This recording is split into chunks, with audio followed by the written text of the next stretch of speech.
Hello, it's Billy Reynolds. You probably already figured that one out. I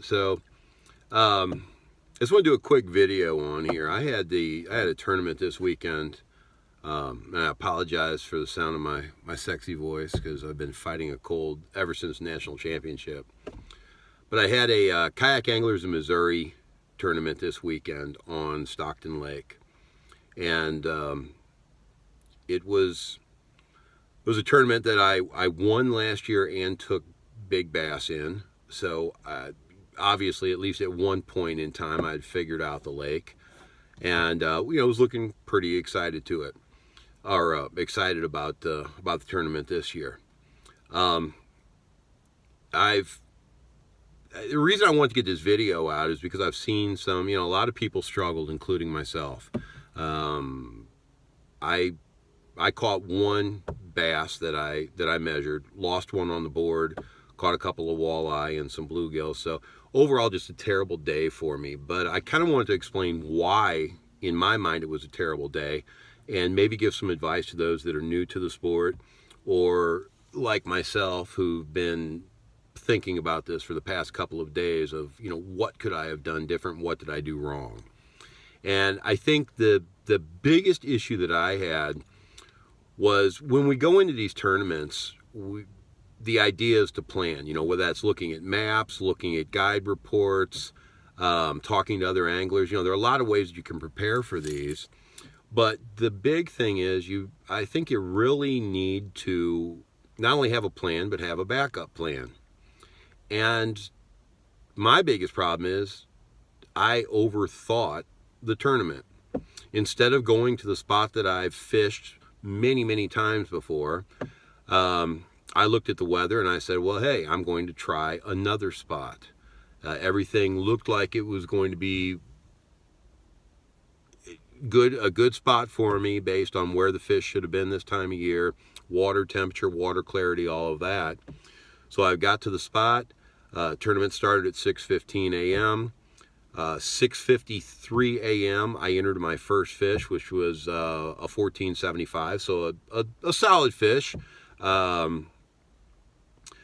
Next fish came about 5-10 minutes later, a little bit smaller than that, flopped off the board, but I said, hey, I'm on the fish, so maybe I made a good decision. And then it shut down from there.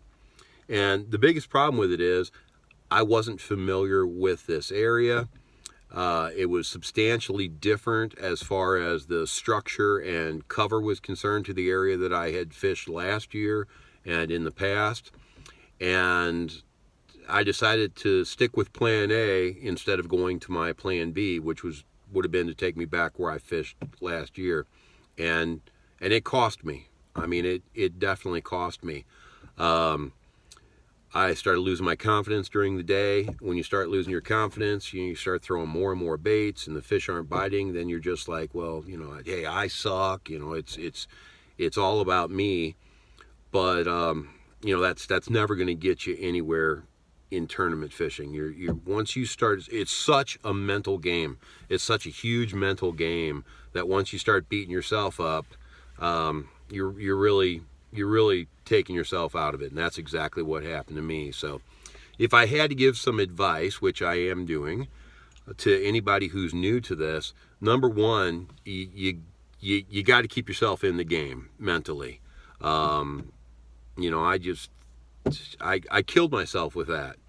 Number two, fish your strengths.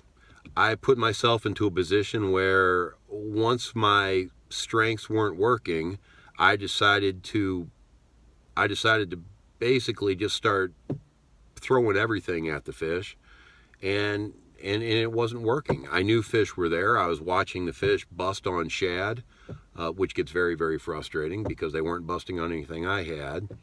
But instead of making the decision to go back where I knew I was going to get fish, I stayed with it, and I stayed too long in it, and it really, really cost me. To add insult to injury, I talked to people who were fishing the area that I normally fish, and they all had their limits. So it's again, you're like, man, this makes no sense. But I guess to kind of sum all this up, don't second guess yourself. You know, if you're telling yourself in your mind, hey, I need to change something around, even if it's a dramatic change, if it's going to put you, if it's going to boost your confidence, go with it, run with it, because it is such a big part of this tournament fishing. You know, we're not out fishing for fun in these tournaments. You know, it's a good time doing it, but you know, it's a competition. It's like any other competition. Mentally, you have to be there, and once you knock yourself out of that game mentally, you're done. You're done. So I hope some of these words of advice and my frustration with the tournament this weekend is going to help some other folks out.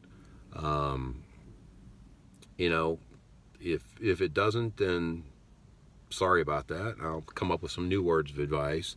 But get out there and fish what you're confident in. And if you need to move, take the time to move. Get where you need to be to build that confidence back up and start looking for those fish, because that's ultimately what we need to do. So tight lines to everybody. Thanks for watching this. I appreciate it, and see everybody at the next tournament.